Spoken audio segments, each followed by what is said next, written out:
First day பேசல. அவருக்கு நம்ம சாருக்கும் இல்ல. 2வது நாள் தான் வந்து இது முழு கிரெடிட்டும் அண்ணன் பக்ஸு, ஓ! பகவதி பெருமாள் அண்ணனுக்கு தான் சேரும்.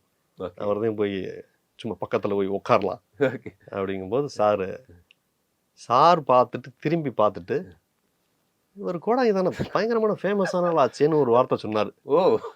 அது லிட்டரலி ஒரு 10 அடி அப்படி மேல போய், தலைவர் நம்ம ரிவ்யூலாம் பார்த்துருக்கேன். அவரு வந்து நான் பார்த்து நான் ஃபேமஸான ஆளுங்கிறாரா? அது போதும். நம்ம வந்ததுக்கு ம். இது போதும். இது போதும் வாழ்க்கையினுடைய சொல்லிட்டாரு. அவரு பார்த்து என்னை ஃபேமஸான ஆளுங்கிறாரு அப்படின்னு சொல்லிட்டு, அப்புறம் 2, 3 நாள் நிறைய அவரு சார்ட்ட பேச வேண்டியது. ம். அங்க போய் நம்ம 50 வருஷமா ஒருத்தர் வந்து ஒரு சினிமாவ ஆமா. கண்ட்ரோல் வச்சிருக்காருன்னா, அப்பதான் காலையில அன்னைக்கு தான் ஃபர்ஸ்ட் டே ஷூட்டிங் வந்தது மாரி இருப்பாரு அவரு. ஓ! ஓகேவா? ஓகேவா? 50 வருஷமா நடிக்கிற ஒரு சூப்பர் ஸ்டாரா இருக்க மாட்டாரு அங்க. நம்மளுடைய கர்வம் எல்லாமே உடைஞ்சு காலியாகி, நம்மலாம் எதுவுமே கிடையாது. ஓகே.